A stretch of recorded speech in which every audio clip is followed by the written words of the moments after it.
My 4 years at CWRU, it was Mather College then, have produced some of my fondest memories. But, to tell the truth, to start out, I didn't choose to go to CWRU. It was my second choice.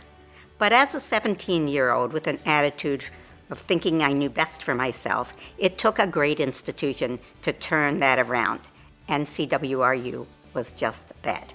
I was a French major. I loved the sound of French, I loved the French literature, and I thought I wanted to make a career as a professor in a university teaching French literature. However, when I got to Harvard to do my master's, I quickly realized that the experiences that I had at CWRU as a volunteer, as an activist, were the things I was most interested in, and realized that I was in the wrong career and should look for an opportunity where I could use those experiences well.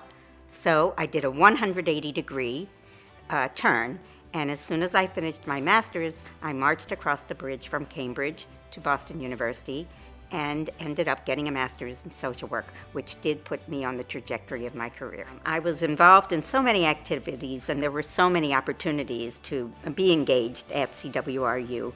Primarily, I was involved in student government practically from day one. I did hold a lot of elected positions, which culminated going into my senior year to run for president of student government. It was the beginnings of the talk of the merger of the colleges.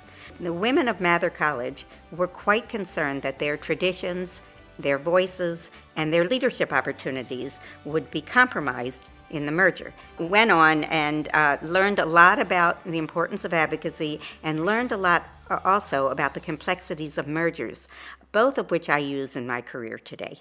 I often think about how my time on campus changed my life. I worked in Huff tutoring, so I got to see what poverty really looked like, and again, that shaped my interest in working to help people who are less fortunate. My consulting practice is primarily in philanthropy, and I work as a grant maker, recommending grants to help nonprofits serve older adults better. So my early exposure at CWRU really helped with that. Also, I did form lifelong friendships. The bond that we formed at CWRU remains today for at least a handful of very close friends. And finally, I really learned a love of learning. Coming from a middle-class family, I didn't get as much exposure to the arts as I got when I got to campus. Having the Cleveland Art Museum and the Symphony right at our doorsteps couldn't have been better, and it's even better today. But I think that what I'm most gratified about is my mentoring role with young grant makers. I have mentored 3 remarkable women who have gone on to be much more successful probably than I've been in my career, and I take great pride in seeing their work and the way they've blossomed. I'm very excited about CWRU's momentum.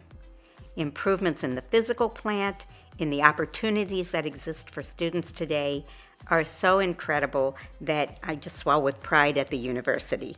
I'd also like to say I'm very grateful to receive this award. I'm humbled and honored by it.